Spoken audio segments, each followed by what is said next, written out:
কুরআন মধুর বাণী আমি যখনই শুনি আমার মন ভরে যায়।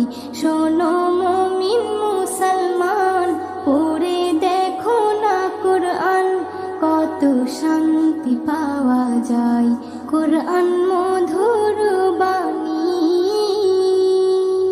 প্রতিটি হরফে দশ দশ নেকি আছে, আমলে জমা হয়। পাপের খাতা হতে পাপ যায় তোমার হেঁটে, নেকিতে হয় বোঝাই। এমন বরকতময় মেলে